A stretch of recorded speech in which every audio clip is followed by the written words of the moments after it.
Friends, இன்னைக்கு நம்ம எங்க வந்திருக்கோம்னா வானகரம்ல இருக்கிற கோடை கொண்டாட்டத்துக்கு தான் வந்திருக்கோம். இங்க என்ட்ரன்ஸ்ல பாத்தீங்கன்னா குழந்தைங்களை கவர்ற மாதிரி அனிமல்ஸ்லாம் தத்ரூபமா வச்சிருந்தாங்க. இங்க நிறைய கடைகள்லாம் இருந்தது. அதுல எனக்கு இந்த late 90s kids and 2K kids சாக்லேட்லாம் இருந்தது. அது எனக்கு ரொம்ப பிடிச்சிருந்தது. என்னோட பையன் கன் வச்சு ஃபன் பண்ணிட்டு இருந்தான். அதுக்கப்புறம் இந்த பைக் கேம்லாம் இருந்தது. ரெண்டு பேரும் இதுல விளையாடிட்டு அப்படியே இந்த வாட்டர் கேம்ஸ்க்கு தாவிட்டாங்க. பட் இதுல குழந்தைங்களை விளையாட வைக்கிறது கொஞ்சம் பயமா தான் இருந்தது. இதுக்கு பேரு தான் மரண கிணறா. பார்க்கவே ரொம்ப பயமா இருக்குல்ல. நெக்ஸ்ட் பாத்தீங்கன்னா குளிக்கி சர்பத், காலிஃப்ளவர் பக்கோடா எல்லாம் சுட சுட போட்டிருந்தாங்க. அப்படியே இந்த போர்ட் கேம்ல விளையாட வச்சு அடுத்த ரைடுக்கு ஜம்ப் பண்ணிட்டோம். இந்த ட்ரெயின்ல ரைடு போறது செம்ம ஜாலியா இருந்தது.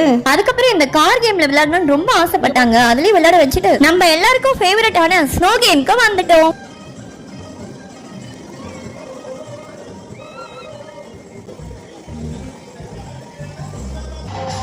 அதுக்கப்புறம் இங்க புதுசா ஓபன் பண்ணிருக்க குற்றால அருவியில குத்தாட்டம் போட்டு கிளம்பிட்டோம்.